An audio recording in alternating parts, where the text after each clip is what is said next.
Terima kasih buat Papi Mami buat kesempatan yang diberikan kepada kakak. Waktu saya tadi waktu lagi nunggu teman-teman selesai ibadah, Yosua tuh lagi ketemu saya masih catat-catat. Terus dia bilang gini, oh kak ternyata kalau kakak mau sharing persiapan juga ya gitu. Dalam hatiku dikiranya ini makhluk ajaib terus nggak persiapan gitu. Terus tapi bukan itu poinnya. Saya bergumul, saya bilang Tuhan apa yang saya bagikan gitu. Karena teman-teman ada banyak hal yang mungkin Tuhan bisa singkapkan, tapi di momen-momen tertentu, di ibadah tertentu Tuhan sebenarnya mau bicara apa. Lalu dari kemarin sepanjang malam tidak ada apa-apa. Sampailah di pagi tadi, saya bangun tidur, saya tidak mengerti dengan diri saya karena saya lemas sekali. Tapi sampai rasanya badan tuh kayak mau gemetar. Tapi saya tidak lapar. Saya bingung, ini saya kenapa? Akhirnya saya bikin air panas. Nah, saya buat air panas lalu saya minum air hangat. Lemas tapi pengen muntah tapi nggak bisa muntah. Lalu saya minum air hangat tapi tidak ngefek juga. Akhirnya saya sarapan, saya makan pagi. Setelah makan pagi nggak butuh 10 menit saya sakit perut. Dalam waktu beberapa menit saya 4 kali masuk kamar mandi. Setiap kali saya selesai keluar kamar mandi butuh 2 menit saya masuk lagi kamar mandi. Begitu sampai 4 kali. Lalu saya bilang ini, di sela-sela saya lagi ini, saya bertanya ke Roh Kudus, ini apa ya? Ya, nggak ada yang salah dengan pertanyaan seperti itu. Ini kenapa ya saya sakit perut? Saya salah makan apa ya? Roh Kudus bicara di situ. Dan itu yang akan jadi firman. Kenapa kamu bertanya? Saya salah makan apa ya? Kenapa kamu tidak bertanya? Sebenarnya lagi bersihin apa ya di pencernaan atau di lambung saya? Saya pelan-pelan. Jadi waktu saya sakit perut yang otomatis keluar dari kepala saya, ini saya salah makan apa ya? Ini makanan yang bertabrakan di dalam perut, di lambung saya, di perut saya ini apa ya? Sehingga saya sakit perut. Gak salah dengan pertanyaan itu. Tapi sebenarnya, waktu saya sakit perut, artinya ada sesuatu yang sedang dibersihkan yang bermasalah di dalam perut saya. Supaya saya punya pencernaan membaik. Supaya saya bisa menerima sesuatu yang bagus.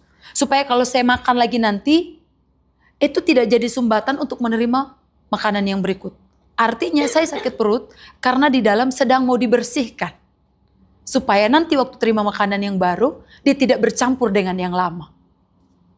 Jadi sebenarnya di situ Roh Kudus bicara ke saya. Terlalu sering sekali jadi orang Kristen atau jadi anak Tuhan. Waktu kamu melewati sebuah proses dan kamu bertanya, salahku di mana? Kenapa aku harus mengalami ini? Apa sebenarnya yang terjadi? Kenapa kamu tidak bertanya, Tuhan sedang mau bersihin apa sebenarnya di dalam diriku? Disitulah Roh Kudus bicara di hidupku. Waktu aku sedang sakit perut. Apakah setelah sakit perut dan 4 kali kamar mandi membawa saya mati? Tidak. Artinya setiap proses di hidupmu, waktu Tuhan sedang membersihkan sesuatu di hidupmu, kau tidak akan pernah mati. Dia sedang hanya membersihkan di jiwa atau dimanapun. Mungkin kamu bertanya, kenapa saya? Kenapa harus diproses? Kenapa harus ini? Kenapa harus ini? Mari kita buka ayat Alkitab 2 Korintus 12 ayat 7 sampai 10. Ini menarik. 2 Korintus 12 ayat 7 sampai 10.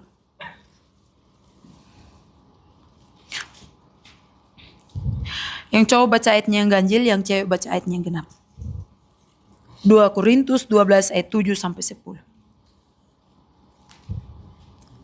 Yang cowok baca ayatnya yang ganjil, yang cewek baca ayatnya. 2, 3. Dan supaya aku jangan meninggalkan diri karena pernyataan yang luar biasa itu, maka aku berusaha untuk duri dalam diriku, yaitu seorang setan iblis untuk mengganggu aku supaya aku jangan meninggalkan diri. Berkenaan dengan hal ini,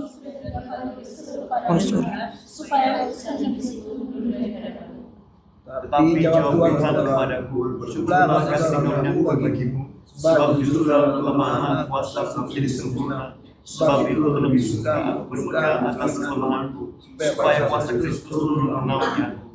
Karena itu aku senang dan rela di dalam kelemahan, di dalam siksaan, di dalam kesukaran, di dalam penganiayaan dan kesesakan oleh karena Kristus. Sebab jika aku lemah, maka aku kuat.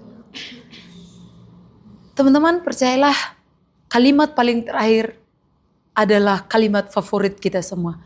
Sebab jika aku lemah, maka aku kuat. Amin. Semua orang suka dengan ayat ini. Semua orang suka dengan kalimat ini, termasuk saya. Saya ingat kemarin hari Jumat, saya dapat kalimat, saya tidak tahu kakak yang mana yang bikin, saya tidak peduli kakak siapa yang buat. Kalimat yang kertas itu, dia tulis bilang begini, dalam kelemahanku, kuasa Tuhan jadi sempurna. Lalu saya cari ayatnya. Ya dia ada di kalimat yang terakhir, sebab jika aku lemah maka aku kuat. Tapi pernahkah teman-teman tahu bahwa di ayat sebelumnya bicara tentang apa? Bicara tentang seperti agak kaget tadi waktu Kak Debbie doain kakak. Persekutuan dalam penderitaan. Semua kita suka dengan ayat yang terakhir. Waktu aku lemah aku kuat. Tapi pernahkah kamu tahu bahwa di balik kalimat waktu aku lemah maka aku kuat. Paulus dia bilang begini. Karena itu aku senang dan rela di dalam kelemahan. Di dalam siksaan. Di dalam kesukaran. Di dalam penganiayaan. Dan kesesakan oleh karena Kristus. Sebagai anak Tuhan. Seringkali kita mau terima jadi dari Tuhan. Sebagai anak Tuhan. Seringkali kita terima yang enaknya. Amplified bilang begini. I'm weak itu dalam human strength. Kelemahan kita sebagai manusia. Waktu aku lemah dalam sisi manusia kita. Semua orang punya talenta, semua orang punya potensi, semua orang punya kelebihan. Semua orang punya sesuatu yang dia andalkan dan banggakan dari hidupnya. Tampannya kah, apanya kah, semua orang punya. Tapi di sini, kapan kuasa Tuhan itu jadi sempurna? Waktu karakter sesuatu yang kita banggakan dalam diri kita itu lemah atau mati. Disitulah baru kuasa Tuhan. Tapi nggak berhenti di situ.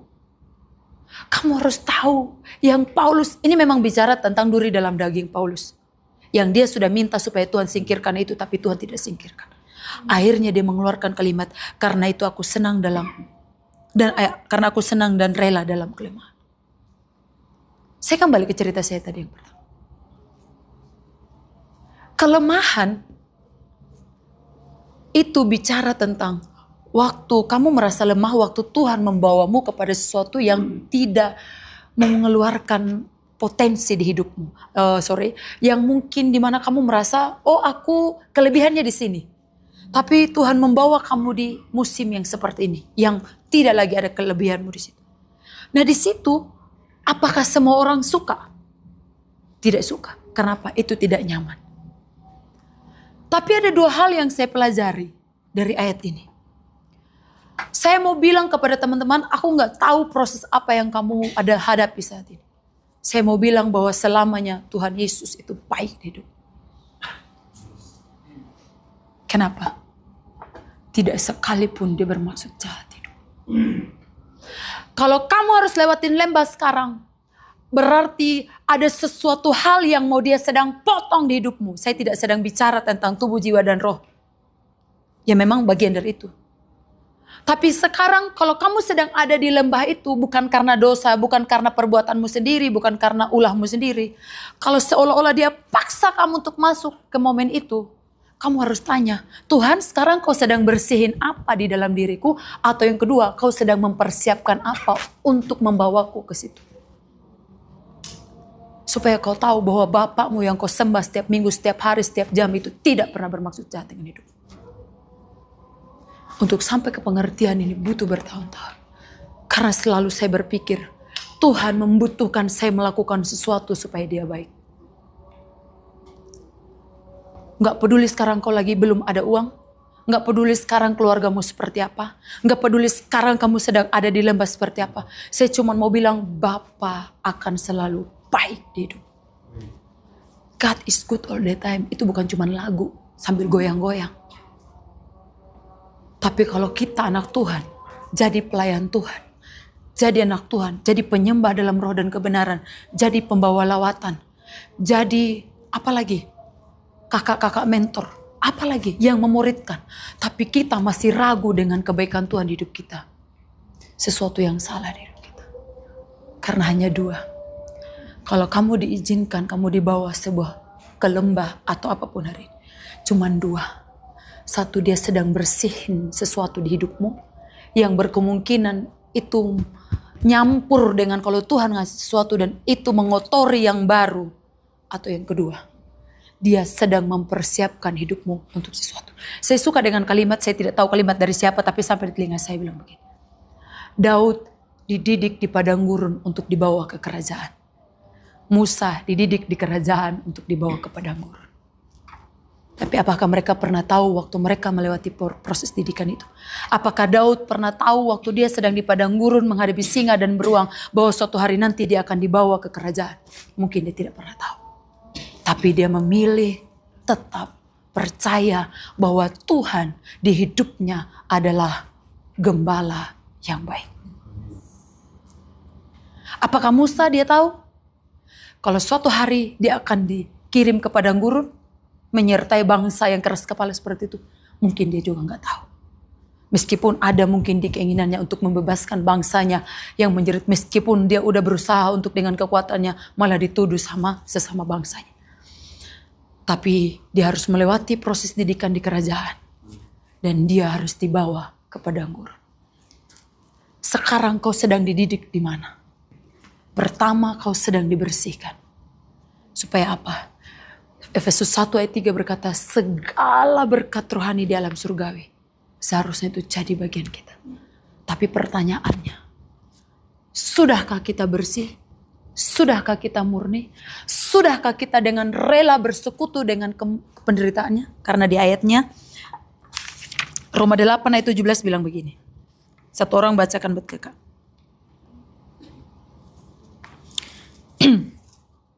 Roma 8 ayat 17.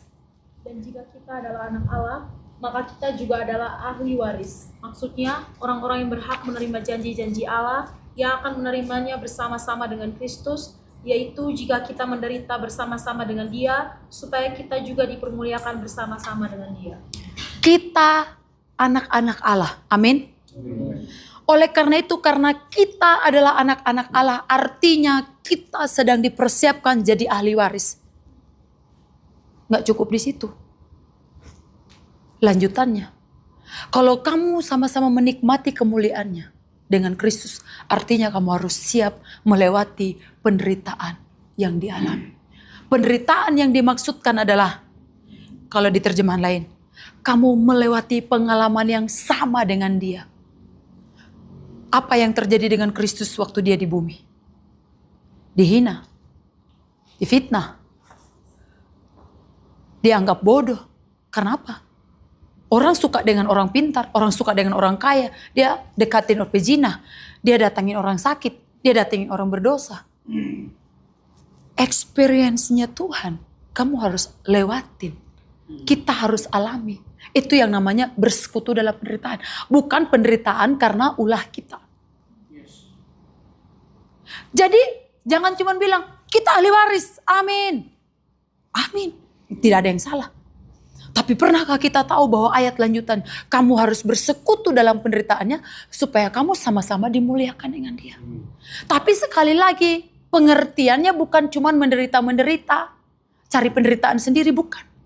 Sekarang puji Tuhannya bahwa ada contoh realnya dia yang sudah melewati. Ayat Alkitab bilang, dia bukan dia tidak pernah merasakan pencobaan itu. Bukan dia tidak pernah merasakan sakit itu. Dia pernah dicobai, dia pernah diuji. Artinya waktu sekarang kamu lewatin itu, waktu kamu mengalami fase seperti itu, kamu tahu sedang kamu lewatin dengan siapa. Dengan dia yang sudah pernah punya pengalaman di situ. Menarik, tadi malam kami nonton ulang film The Shack. Saya sudah lama gak nonton itu, tapi kayaknya ini saya sudah nonton yang kelima kalinya. Tapi puji Tuhan teman-teman, kalau kamu sudah pernah nonton kesekian tahun yang lalu, alangkah lebih baiknya sekarang kamu nonton. Karena apa? Karena semakin banyaknya pengertianmu di dalam Tuhan, firman disingkapkan, pengertianmu waktu nonton film itu akan makin berbeda. Lalu saya suka sekali adegan di mana Mark itu, kan dia sudah dijemput sama Tuhan Yesus di dalam perahu waktu dia, waktu dia di dalam perahu, dia dibawa mengingat traumanya. Jadi perahunya itu sobek, pecah, air tinta hitam itu masuk ke dalam perahunya. Tuhan Yesus datang dari sana bilang, Mark, lihat saya. Dia lihat sebentar Tuhan Yesus mungkin 2 detik, dia lihat lebih banyak lagi airnya. Mark, lihat saya. Dia lihat lagi airnya. Dia lihat Tuhan Yesus sebentar, lebih banyak dia perhatikan airnya itu yang sudah mau tenggelam, yang kapalnya udah tinggal secuil itu untuk tempat dia naruh badannya. Tapi Tuhan Yesus dia bilang, lihat saya. Ujung-ujung dia memilih tidak melihat itu dan dia lihat Tuhan Yesus. Dia waktu lihat Tuhan Yesus, dia tidak perhatikan lagi. Ternyata airnya sudah berubah, bukan hitam lagi, tapi sudah berubah warna. Dan kapalnya bukan tenggelam lagi, sudah ada di atas air. Tidak berhenti di situ. Waktu dia sudah pulang ke darat dengan Tuhan Yesus, dia pengen lagi keluar. Tuhan Yesus dia tinggal di darat, dia pengen keluar sendiri dia. Tuhan Yesus menarik kalimatnya, saya suka sekali. Alangkah lebih baiknya kita lakukan bersama-sama. Tuhan Yesus masih ada di dekatnya loh. Antara cuma 2 jengkal, 3 jengkal dengan dia. Tapi waktu dia coba naik di jalan di air, airnya dia tetap, maksudnya bukan tenggelam. Dia tidak bisa jalan di atas air. Lalu Tuhan Yesus bilang, alangkah lebih baiknya kita lakukan bersama. Waktu dia bersampingan dengan Tuhan Yesus dan mereka lari di dalam air itu. Air mereka bisa lari di atas air itu. Itu mengejutkan dan memberkatiku sangat sekali. Kenapa? Semua kita bisa memulainya dengan Tuhan.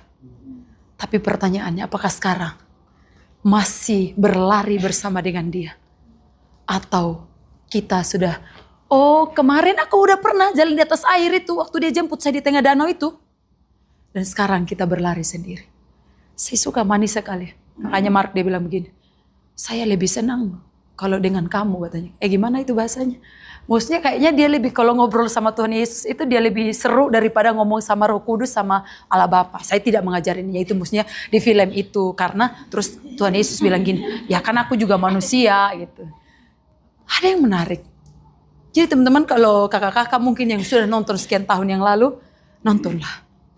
Tapi jangan kau nonton sambil lalu, karena saya tidak terlalu percaya juga bahasa Inggris mau kau mengerti. Saya aja udah dengar dari awal sampai akhir, saya cuma bilang, you must. Cuman itu yang ku dengar yang jelas di telingaku gitu.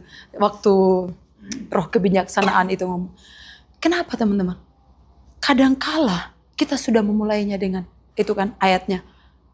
Adakah kamu bodoh? Kamu sudah memulainya dengan roh, lalu kamu melanjutkannya dengan daging. Teman-teman, saya mau ngajarin.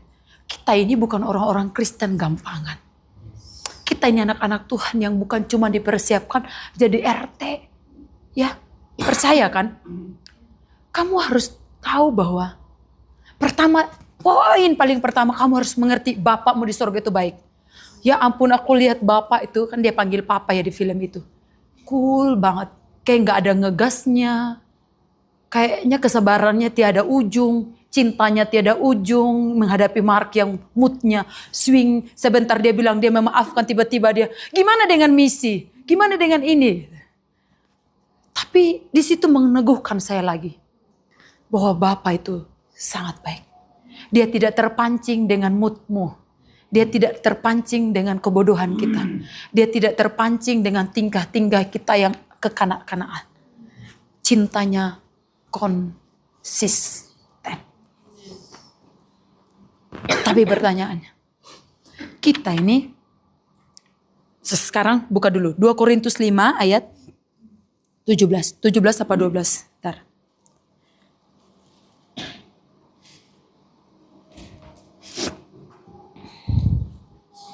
Yang ciptaan baru.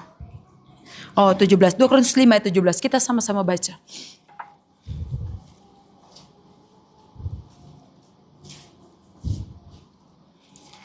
2, 3. Jadi siapa yang ada di dalam Kristus, ia adalah ciptaan baru, yang lama sudah berlalu, sesungguhnya yang baru sudah datang. Amin. Saya tahu bahwa teman-teman sudah sangat hafal ayat ini. Tapi kamu harus mengerti. Seperti yang Papi bilang, kita ini masih ada di daging. Kalau yang dimaksudkan di situ, saya lupa dia terjemahan lain. Kita adalah ciptaan yang baru, yang lama sudah berlalu. Apa yang berlalu itu? Identitas kita yang lama, kehidupan kita yang penuh dosa, kuasa setan, roh agamawi, relasi yang lama kita dengan dunia, bahkan pola pikir yang baru. Diubahkan, kalau dalam terjemahan yang lain, dia cuman bukan diperbaharui, tapi dibuat kamu jadi baru. Kamu harus mengerti. Kita ini perbuatan-perbuatan dosa sebenarnya sudah tidak menguasai lagi dalam diri kita. Tapi karena tubuh ini, hidup kita ini pernah dipakai untuk jadi pembuat dosa. Seperti yang papi biasa bilang, wadahnya itu ada bekas teh atau bekas kopi. Darah itu menyucikan kita dari semua dosa. Tapi kita perlu pikul salib setiap hari supaya tabiat-tabiat dosa itu yang ada di dalam diri kita, keinginan-keinginan itu yang masih muncul, perlu pikul salib setiap hari. Apa itu pikul salib? Pikul salib artinya kamu harus mengesampingkan dirimu. Kamu harus mengesampingkan zona nyaman. Kamu harus Makanya Paulus bilang begini, aku senang dan rela dalam kelemahanku. Wah, itu bukan sesuatu. Waktu aku baca, aku cari duluan ayatnya yang when I'm weak, I'm strong gitu kan. Aku coba baca di atas. Gila sih Paulus nih. Aku senang dan rela dalam kelemahan, dalam penganiayaan. Gila sih. Terus tadi aku di situ, Roh Kudus ngasih aku penglihatan. Contoh, waktu dia bilang, aku senang dalam kelemahan. Kalau dalam ayatnya yang lain, pasal Alkitab lain, pokoknya kamu menderita karena kebenaran. Intinya seperti itu. Saya tiba-tiba ditunjukkan satu penglihatan. Seseorang ini menyuapi seseorang. Ada 2 orang. Jadi seseorang ini menyuapi temannya lah, omong teman lah. Dia nyuapin, lalu orang yang disuapin ini lagi nerima kan, buka mulut kan. Lagi buka mulut. Misalnya saya nyuapi Uni, tapi Uni lagi megang pisau dan dia tuh. Saya lihat di situ waktu saya. Apakah kita bisa seperti itu? Contoh, waktu kamu ngasih kebenaran ke orang, bahkan kamu suapi sedia, kamu harus tahu orang itu masih bisa berpeluang untuk menusuk hidup. Apakah kamu tetap tough dengan kebenaran itu, penderitaan itu? Waktu dia doain di situ, persekutuan dalam penderitaan. Dia bicara tentang mawar. Mawar itu cantik, indah. Tapi kamu harus tahu mawar itu berduri. Di tengah penderitaan pasti memancarkan keindahan. Itu bukan tentang karena dia doakan ke saya, tapi kebetulan firmannya itu yang saya sedang siapkan. Persekutuan dalam penderitaan. Bukan karena kesalahan, bukan karena kita buat-buat sendiri. Filipi 1 ayat 29. Filipi 1 ayat 29. Sebab kepada kamu dikaruniakan bukan saja percaya kepada Kristus, melainkan juga untuk menderita untuk Dia.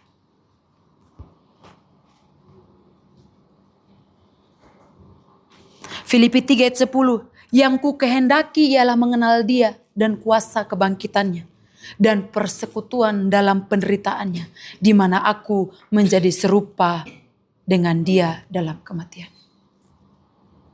Rupanya ada banyak sekali ayat penderitaan.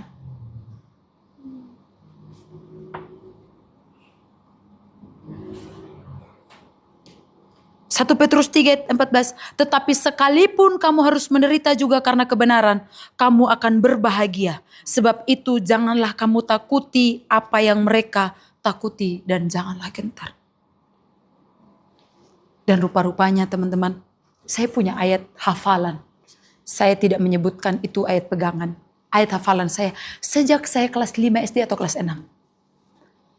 Bunyinya, wah dulu pokoknya kalau ditanya ayat hafalannya apa, akan semangat sekali saya menyebutkan ayat ini.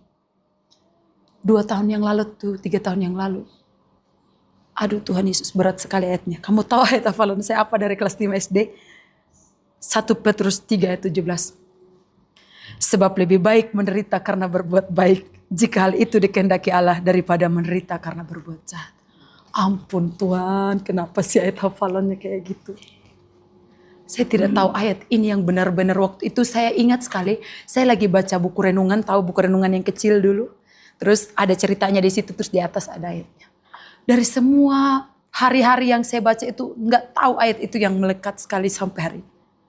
Dan setelah saya mengerti, Tuhan, biarlah kehendak-Mu yang terjadi.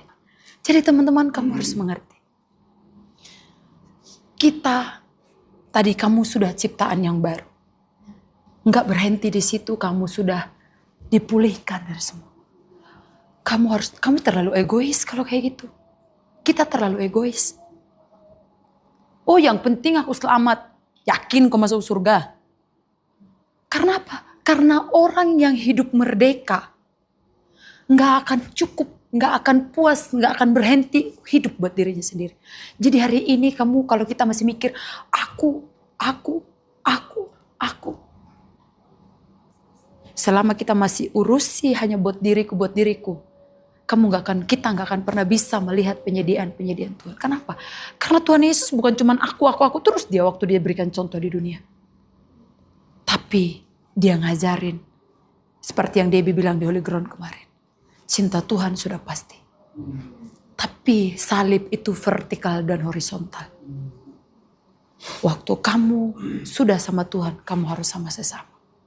Tapi kamu harus mengerti, waktu kamu dengan sesama, firman-Nya berkata, besi menajamkan besi, manusia menajamkan sesamanya. Sebenarnya, apakah itu bukti bahwa Bapa sedang menyakiti hatimu? Tidak.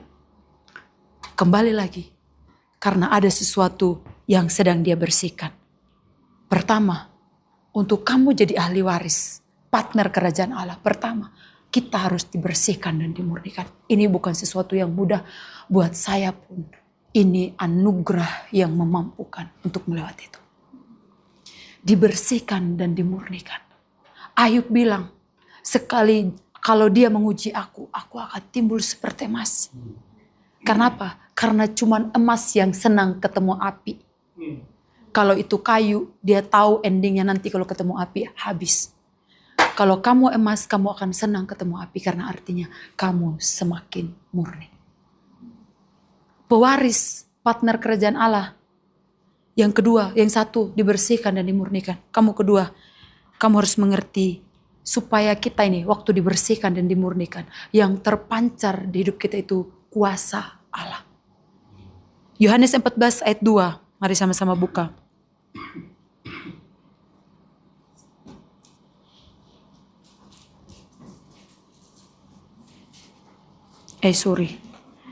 Ayat 12, Yohanes 14 ayat 12.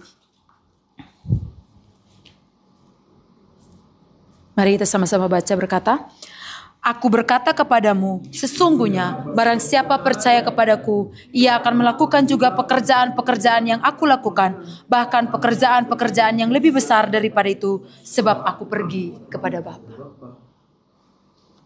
Itu yang Tuhan sedang rindukan untuk kita lakukan. Desain Allah, warisan ilahi yang seharusnya kita punya adalah melakukan pekerjaan-pekerjaan. Pekerjaan-pekerjaan besar ini tidak ditentukan oleh yang wow menurut mata manusia. Kamu berdiri di depan stadion jutaan miliaran. Bukan itu. Tapi kalau memang itu yang Tuhan berbicara, oke. Bukan itu ukurannya. Tapi dari ketaatan kepada ketaatan. Waktu Tuhan bicara sesuatu dan kamu taat. Waktu Tuhan bicara sesuatu dan kamu taat. Itu lebih menyenangkan daripada korban sembelihan, kata firman Tuhan. Yang ku kehendaki bukan korban sembelihan, tapi ketaatan. Gimana bahasa Inggrisnya? Yang sacrifice is better than, obedient is better than sacrifice. Ketaatan lebih penting dari pengorbanan. Tapi orang yang jatuh cinta dengan Tuhan, dan Tuhan minta sesuatu karena dia percaya Bapa itu baik, dia akan berani memberi. Karena semua yang kita punya itu adalah milik Tuhan, termasuk hidup kita. Kamu ingat 3 minggu yang lalu kalau tidak salah yang Debbie tanya, apa yang paling berharga di hidup? Seharusnya kita cuma punya satu, Yesus. Cuma Dia. Tapi itu bukan hanya sekedar kita dengan gagah ucapannya. Kita dibawa dari proses demi proses kemurnian, dibersihkan lagi, dibersihkan lagi.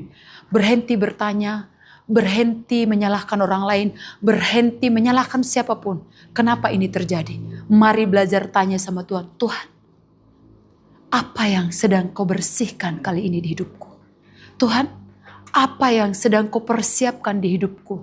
Sehingga aku tidak, apa yang sedang kau persiapkan di hidupku sekarang untuk kedepannya? Makanya kau izinkan ini terjadi di hidupku. Itu yang namanya menangkap momentum. Apa yang Tuhan sedang mau ajarin kita. Beberapa waktu yang lalu saya dengar khotbah Papi, lupa judulnya. Itu ternyata karena dia bukan, Debbie baru upload di tahun baru. Jadi itu bukan khotbah awal tahun, khotbah tahun sebelumnya, kayaknya November gitu.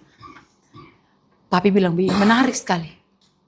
Waktu gembala itu mengutusmu, kamu sebagai anak domba di tengah serigala. Bukan buat jadiin kamu santapan lauk siangnya serigala. Tapi dia mau ngajarin kamu. Karena dia gembala. Dia mau ngajarin kamu, dia itu gembala. Kenapa saya jadi mengerti? Kenapa Daniel aman di goa singa? Karena dia tahu. Dia punya gembala. Dia punya Bapa. Jadi kamu diutus dimanapun. Kalau Tuhan yang mengutusmu. Papi dia ngutip lagi itu kalimat. Kalau Tuhan yang mengutusmu. Tuhan yang mengurus. Mari berhenti meratapi nasib. Berhenti menyalahkan orang lain. Mari belajar. Saya pun belajar. Waktu saya baca ayat ini. Saya diberkati. Belajar melewati proses demi proses. Yang nampaknya itu sangat menyakitkan buat daging. Tapi percayalah itu akan membawa kita kepada kemurnian. Sampai yang terpancar dari hidup kita. Kita ini bukan hanya peminum-peminum air, kata kitab Yohanes. Kita ini bukan hanya membutuhkan air kehidupan. Tapi waktu kita minum air kehidupan itu sampai kita jadi punya mata air kehidupan. Bagaimana mungkin kita bisa punya mata air kehidupan kalau waktu baru minum 1 gelas kita sudah cukup puas? Bagaimana mungkin kita punya mata air kehidupan kalau kita masih belum benar-benar dibersihkan dan dimurnikan? Dimurnikan itu bukan sesuatu yang mudah. Ada air mata? Pasti. Tapi waktu kamu melewati itu pun kamu akan bilang, Bapa, aku tetap percaya kau Bapa yang baik. Ngomong tadi waktu kita nyanyikan lagu pujian, I love you. I love you. I love you. Apakah itu lahir dari karena kamu Tuhan, tolong kasihani aku. Aku cinta loh samamu Tuhan. Atau karena kamu merasa semua penyediaan, semua yang dia sediakan, semua yang sudah dia pulihkan di hidupmu. Saya percaya bahwa kamu sudah ciptaan yang baru sudah terjadi di hidupmu. Tapi sekarang bagianmu bukan hanya puas di situ. Bagianmu membiarkan dia terus memurnikan. Supaya kuasa Allah itu nyata di hidup kita. Karena apa? Kita ini yang harus punya mata air kehidupan. Itu yang dapat saya bagikan. Tuhan Yesus memberkati.